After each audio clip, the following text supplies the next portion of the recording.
My ears bled. What you want on vacay? Nah, hell no. On the plane listening to Lil Wayne. Wait. God damn. I was trying to still work. I was committed to the cause, all right? I'm over here getting mad serious. I'm like, oh my God, did you catch an infection when you were on vacation? Damn, you got into a fight? Somebody punched you in the ear? Over here.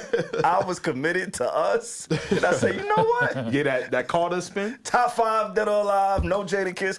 He dropped the Carter 6. Lil Wayne dropped the Carter 6. Yeah. And I listened to it, and I was not a fan. But Most I feel people like weren't. a lot of people weren't. And Alex, I'm going to get out the way because like the YouTube people tell me, I listen to y'all. Y'all tell me to shut the fuck up when it's time to talk music, all right? So I'm going to shut the fuck up for now, but I'm going to be talking again. No, I'll stupid. be talking again. Yes, as SaVon said, the Carter 6 is now out in your phone. A lot of you guys know that because you complained on social media. Now, let's go back a little bit. On last week's episode, we were actually supposed to talk about how we haven't heard any talk of the Carter 6. Remember that? Yep. We just never got a chance to get to it because we're having so much fun with everything else we were discussing. Right? And salute to our guests. But I ain't gonna lie. I wasn't surprised that we didn't get what we wanted solely off of that. Let's go back a little bit more. Mm-hmm. Remember when the Super Bowl happened? Yeah. Of course. Mm-hmm. All right, cool. What do we remember Lil Wayne doing around the Super Bowl time? Crying. Making an announcement that the album was coming. That the album was coming. So, much to what SaVon said, when I click play, and that's the fucked up part, right? The intro wasn't terrible, but it gets terrible real quick. But I thought to myself, I said, this cannot be the album that Lil Wayne was teasing when it was still cold outside. Yeah. Right? It can't be. Nah. It can't be. Because At least you hope it's not. you would hope, right? Because someone that had however many months to actually perfect it, hone it, see what they like, what they don't like, there's no way that it could sound like that. As the songs progressed, it felt mixtapey. Did we get the same vibe? Yeah. Um, I only like 3 songs. Same. You like 3 songs? Same. He went like 2 or 3 out of like 20. it sucks because Lil Wayne is one of those artists where we saw his peak. And again, shout out to BET because y'all reminded me of how grateful I am for the era of music that I grew up in. Man, okay? man. They just walked me through my whole childhood, my teenage years, and I was like, thank you, Lord, I did not grow up on DDG. Like, thank you, hate. God, I got like real. What's wrong with DDG? He just caught it stray. My son DDG just caught it stray. But continue. You're right. We'll get to the BET Award. Thank you. Yeah. Is all I was saying, right? And so I listened to the Lil Wayne thing, and I saw everybody's disappointment. And honestly, I wasn't surprised. I don't know why we still have expectations for Lil Wayne in 2025 musically. You want to know what it is? It's the Carter series. It's been ass, though. Half of the Carter series is ass. He's at 6. But part of your point of when you spoke about 106 in Park and what we grew up on, the Carter series is nostalgic to a lot of us. Well, let's be specific. Carter 1, 2, and 3. Right? And then 4 and 5. Yeah. And now 6. He's 50%. And then if you really want to think about it, the first 3, he was the guy. So he had all the resources, he had all the producers, he had all the features. He was actually leading the charge of the sound of that time. Yeah. It sounds like he's just stuck. There's no progression in anything that he's saying, anything that he's doing. I think he's hurting himself every time he puts out music. Okay. I do agree with that. And I don't want to say that I hate the entire project, even though I do hate most of it. Sorry, Wayne. He's also on tour. And this project is also projected to do around 120 to 140, which I think is pretty impressive for an album that everyone is telling you that they hate. They didn't even give it a second. They didn't give it a shot. We know numbers don't really be meaning. I know. When it comes to those artists. And there's a such thing as hate plays. Yes, that is true. Right? I'm going to keep spinning this song for y'all to tell y'all how bad it was. I'm going to use it for memes. I'm going to use them for reels to be funny and things of that nature. But like I said, when I talked about it sounding like a mixtape, I really wish he would have just left the entire Carter series alone at 3. I know you feel that way as well. The problem with the direction he took with it, when you say you're dropping an album, we're expecting certain things out of you, right? Maybe the content gonna feel a little different. The approach, there's gonna be a theme, there's gonna be a narrative. When you're dealing with a mixtape, you don't necessarily need a narrative. I mean, you can have one, but you don't need it. And as fans, it kind of gets us to realize what is actually on the way and what's coming, right? We respect and love Lil Wayne, especially coming off of all he had to say with wanting to do the Super Bowl. I could see why some people would think that this album would be special. See, I didn't respect any of that. That whole Super Bowl situation, I didn't necessarily care for that. It felt like a lot of entitlement. It felt like crying. It felt like a sore loser. I haven't liked or cared for how Lil Wayne's been moving in a very long time. Yeah, and maybe this album is what kind of exposed him in that way, where it's like, wait, oh, he's been this great artist that we've heralded. But no, like I said it on the pod, and I was thinking it right before he said it. He's very complimentary to like Eminem.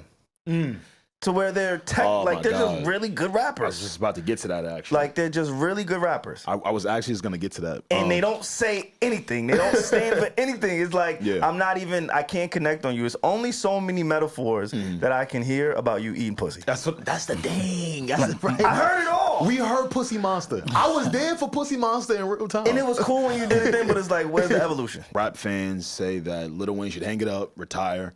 And I don't necessarily agree with that. Especially when you have people like Lloyd Banks.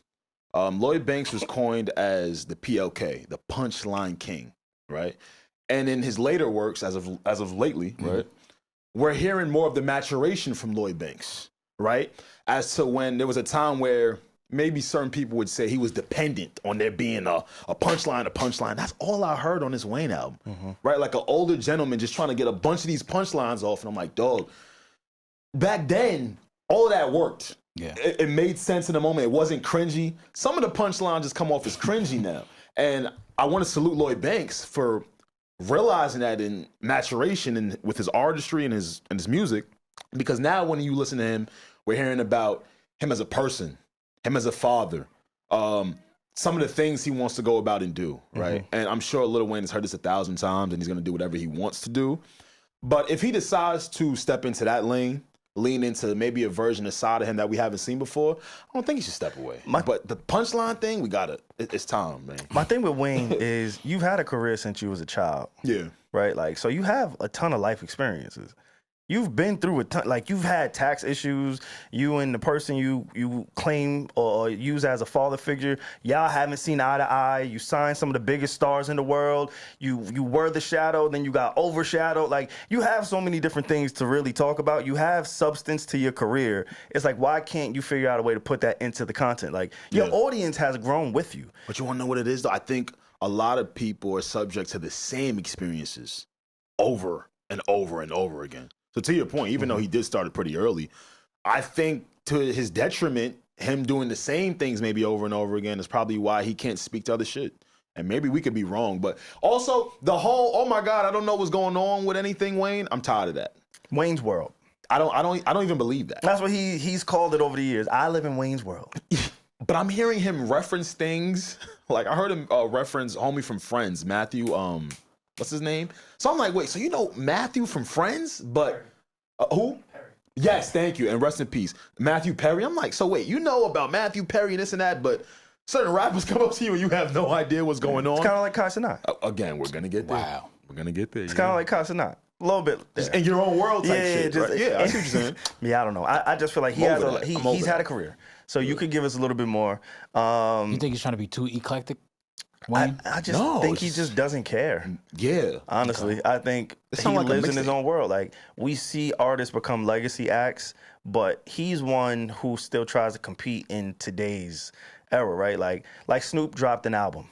I don't feel like Snoop is trying to chase anything, a sound, a moment, trying to prove himself. He's just doing what he does. Being Snoop. Right? He's just being him. Well, Lil Wayne is still upset, or he was upset or frustrated about not getting the Super Bowl, right?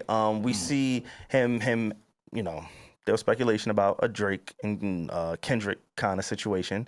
I don't know if he backed out of it. I don't have confirmation. I did hear some things from some people I know about it, but it didn't come out, so I don't want to talk about it. But yeah, I just feel like he's not really maturing in that way, and it's just sad to see, because if that's the case, like, move on to the next phase of your career. Like, T.I. still drops music, but he's not a slave to music. And it reminds me of that Pusha T bar where he said another multi-platinum rapper trapped and can't retire. Right? And that was to Wayne years ago. Yeah. And he kind of, manifested that in his career because it feels like, he has to do this. For survival. It's not a choice. Yeah. This is all you know how to do, all you can do to eat, to live. And it's sad. A little bit. It's a little sad. To me, at least. As somebody who grew up on Wayne and then seeing the BET Awards and then, he's still holding on to his hair. Do something with that shit, nigga. Do something with it. You got 4 dreads. He put some more in there. You got 6 dreads. No, he put some more in there. He got 8.5 dreads. He put some more in there. So he did. So you're saying you want him to have a complete 180? Just mature. Okay. Just mature. Yeah, just grow. And I'm not even going to say mature. Just grow as an artist, right? Eating ass from the back. We get it, Wayne. We get it. We get it. You are the man. We know. Ain't no pussy you can't eat, nigga. Yeah, cool. You got it. Had it all. But it's like, all right, tell me how you felt when, you was on top of the world. Absolutely. And now Young Money is no longer relevant. That could be interesting. Yeah, talk to me about these moments or just share what it's like to go through the struggles that he's gone through it. Or maybe not even talk about the highs of it too. When you felt like you was at the top and you was alone. What does Lil Wayne feel like when he's alone? Rebirth. Yeah, nah. You know what? Yeah, he can't get to. Yeah, he can't. He start putting out bullshit. Yeah, Wayne, you just gotta. I think it's over. What's up, question? Yeah. I guess mainly for Alex, but SaVon, definitely you as well. Yeah. In writing sessions and album listening reviews with your team, do you have people in there? And I guess the configuration is different depending on who, but is there people in there to also provide pushback? Like, hey, I don't think this is it. Or do you think everybody in that session was saying, hey, this is ass? Back to what SaVon said about it being Wayne's world. You have to kind of be the artist that wants to receive the help, right? I think a lot of the times artists like Wayne, that's another thing too. Wayne comes from the school of I don't write nothing. Okay. Remember? And you could tell. All right, stop it. And he needed. Stop it. He better find a pen. He got a punchline coming for you. Keep playing. Yeah. All right. It's gonna be his hardest line. It's gonna be the hardest. He goes from SaVon. It's gonna be crazy. He can get it off in my name. Drake, it's gonna go wild. And if that bring Wayne back, fuck it. I'll be the scapegoat because we need it. That nigga better pick up a pen. He better go pick up some hair extensions. He gonna pick up some M's. So when you're stop it. You don't know what he needs. But when you're so accustomed, Pierre, to doing things the way you've done them since you were 16 years old, right? Think about it. He's in his 40s now, right? He's never written ever. So now as you're going into these sessions for yourself, you're going into them the same way you've always done them over and over and over again, right? Until you actually would allow yourself to allow for a producer to come in, a songwriter to come in, right? Okay. That's why the song structures have changed a lot now as of late too. True. Because people are just going into the booth and doing what they want, right? Not really utilizing all the tools to their disposal, right? Do you guys have a favorite song from the album yet? Yeah, I absolutely do. I love the outro. The outro is probably where we kind of... Oh, that's when it end, right? Yeah, turn that shit off. See, niggas? You dead ass right. I like the outro too. You know why? Because I knew it was coming to an end. You see that? Oh, shit. And last song? That's your problem. That's your problem. Nah, dead ass. I love that outro. I lied. I got a favorite song. Yeah, the outro. I was turned off by the track with Bono. Again, I only have three good songs, but the Bono one threw me off. I have PTSD with Bono. I remember a time where I couldn't remove his album out my phone. Oh, facts. And I still sleep about that from time to time. So when I see Bono, I get to running. That U2 album just wouldn't leave the phone, remember? It was wild. I remember. Still no explanation as to why that was ever a thing. Oh, money. Okay. Yeah. Apple Music, money, partnerships, all of that bullshit. Yeah. But by the time I got to the Bono track as well, I felt as if, this is a no-no. I heard the Rock the Bells flip, man, and salute to LL. That's my unc. And that's why it felt like a mixtape to me. Because on the album, I'm assuming for you to, similar to what SaVon said, get into your bag. Talk about some more shit. Don't flip these records and then there's no organization, there's no theme. It's just a mess. But he's on tour right now. Do support him. And let's see. Oh, lastly, the songs that I do like. SaVon, yes, the outro. The outro is called Written History. I also like the fact that he featured both of his sons on here.